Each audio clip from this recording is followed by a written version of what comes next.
Station, this is Houston. Are you ready for the event? Houston, we're ready for the event. From the Front Range to the International Space Station, his business card reads astronaut, NASA flight engineer, colonel, and Air Force Academy grad. And we're so happy to welcome Colorado native Jack Fisher to Colorado's Morning News. Good morning. Good morning. How you doing?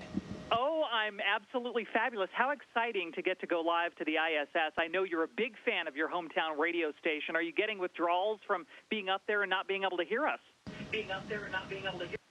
Absolutely. You know, when I was growing up, we used to turn down the television so that Dad could watch the Bronco game and listen to the KOA announcers. So we've been KOA fans for a long time.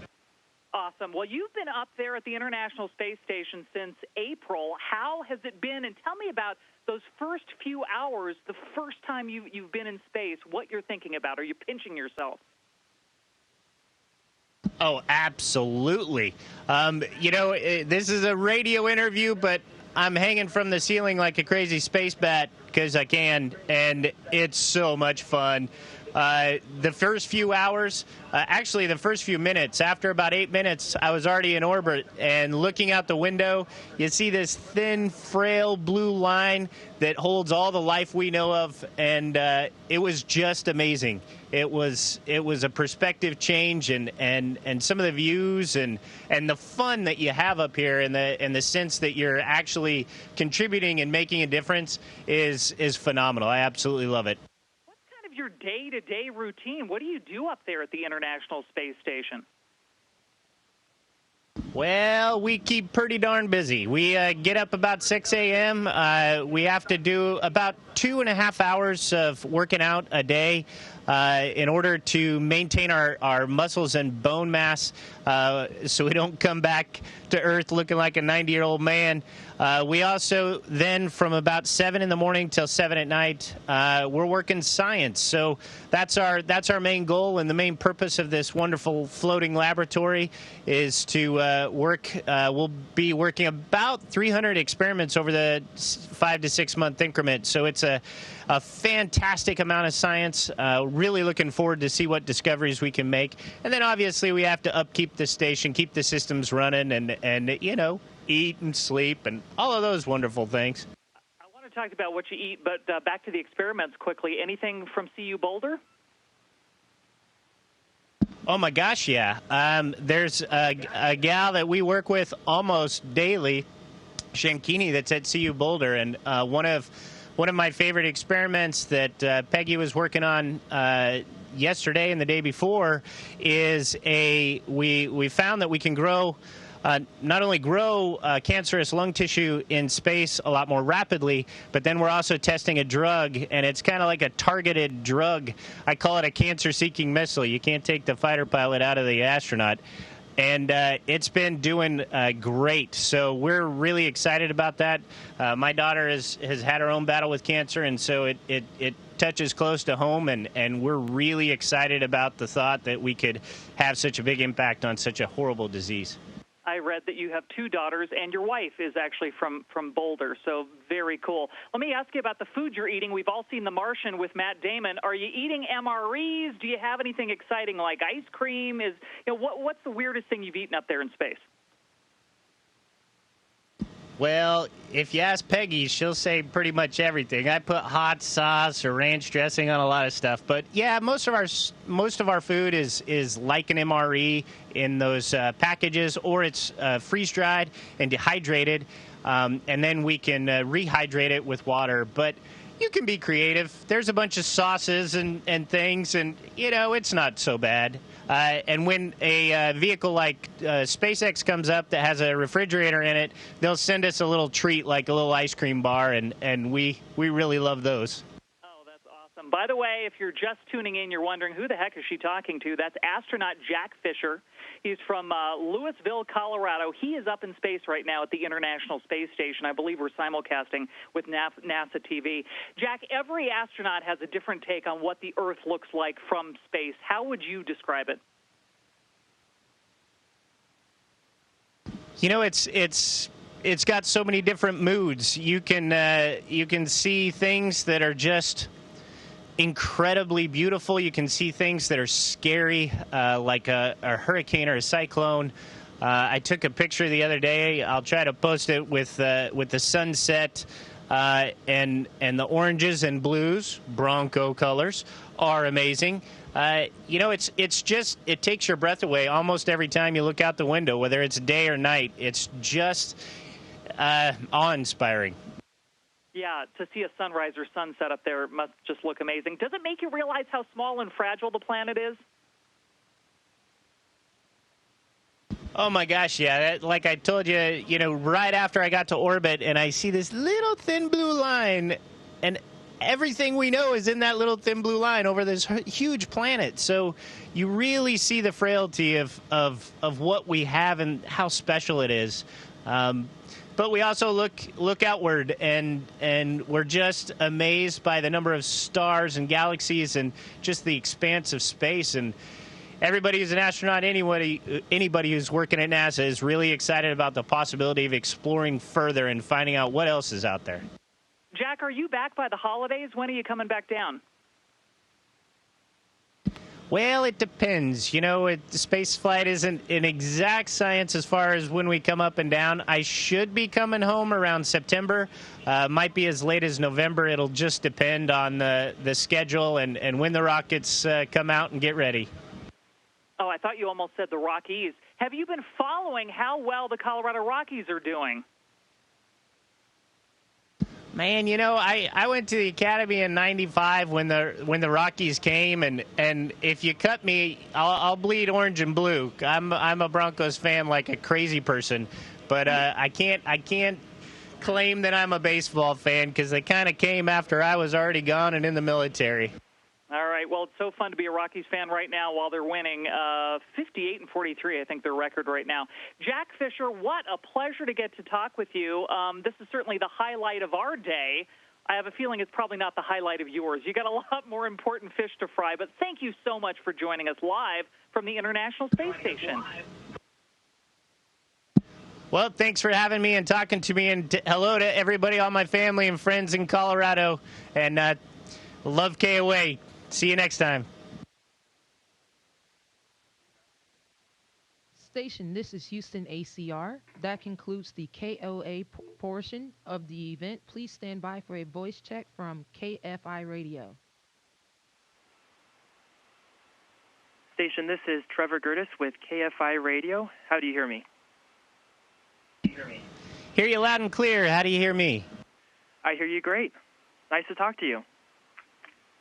So, let's see here. It's fantastic to talk to you as well. Well, thank you very much. I just wanted to set the stage because this is obviously a radio interview. So for those listening, what does it look like from where you're sitting or standing or floating above the Earth?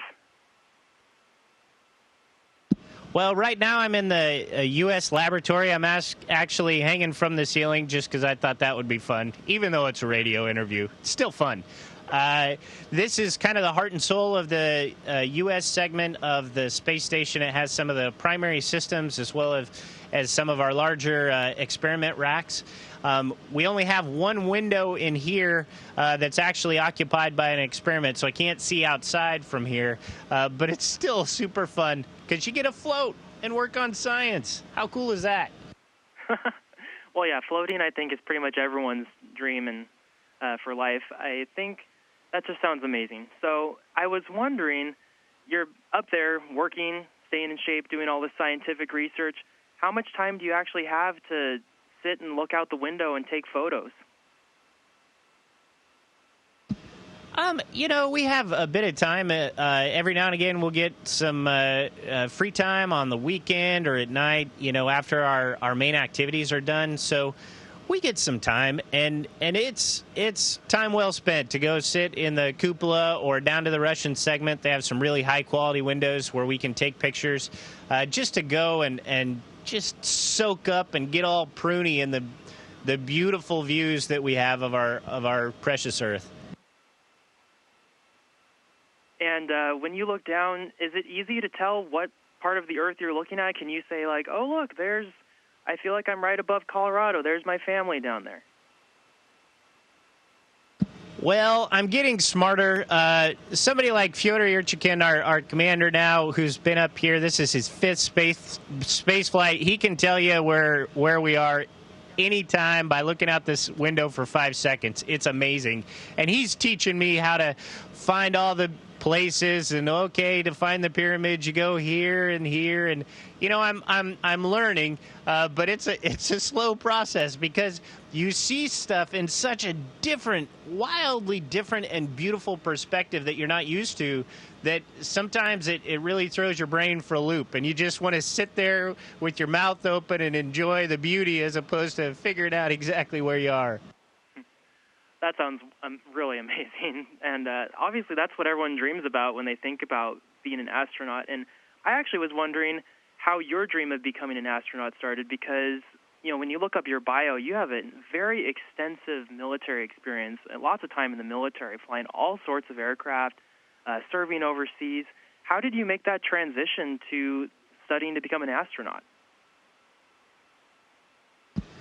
Well, I always wanted to be an astronaut, but I also wanted to serve my country. So it was the perfect blend. And I went to the Air Force Academy, and then I wanted that every step along the way I would love what I was doing. And I love being a fighter pilot, I love being a test pilot, and I love being an astronaut. If the astronaut thing, which is sometimes more luck than anything else to get here, didn't work out, I was happy as a clam serving my country and flying cool airplanes. So, and just up the road from you, my kind of second home is Edwards Air Force Base, which you can see really easily from space.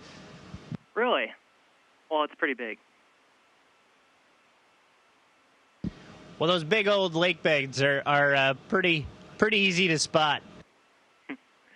And I also noticed you had to wait quite some time to actually get to space. You were chosen for the program, I think it was 2009. You started your training a little bit later. And did you ever, get tired of waiting around and say, I want to get to space already? Oh, you bet. Absolutely. I'd love to say I'm a patient man, but that would be a horrible lie. We signed up for the program right when shuttle was dying off, so the number of slots and opportunities to fly in space were drastically reduced.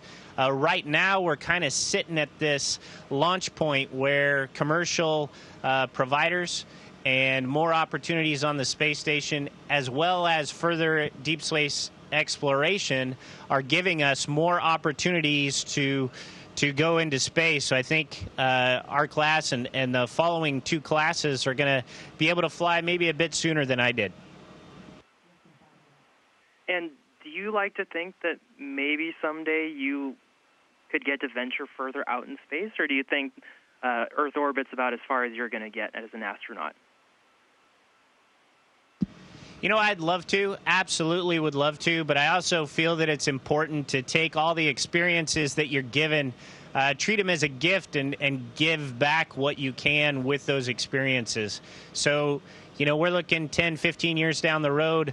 I think maybe I might be a little old at that point, but I can certainly do everything in my power to take this opportunity that I was given and spread the gospel of spaceflight and try to make it so that these following classes can make it there. Because most important to me is to make a difference and to get humanity that permanent foothold in space, which I think we're about to do. So I'll do everything I can to help with that. Yeah, sure. So I was also imagining, anyone imagines going into space, I think a high point that we think about, like to picture ourselves doing, is spacewalking, EVAs. And your first spacewalk was not too long ago, just a few months, I think. Was it everything you dreamed it would be? Did it feel different than you imagined? Oh, it was so much more than I thought it would be, because I couldn't imagine that cool. It was, you look out the window and it's just awe-inspiring how beautiful things are, but then to go out and be all immersed in it is just a completely different level. orders of magnitude cooler. The first one, I went out and there was day and night passes. You know, every 90 minutes we go around the Earth. And so the day you're looking down and, oh, my gosh, it's so beautiful. The Earth is just cruising by you. And then you look up and there's more stars and galaxies than I could even imagine.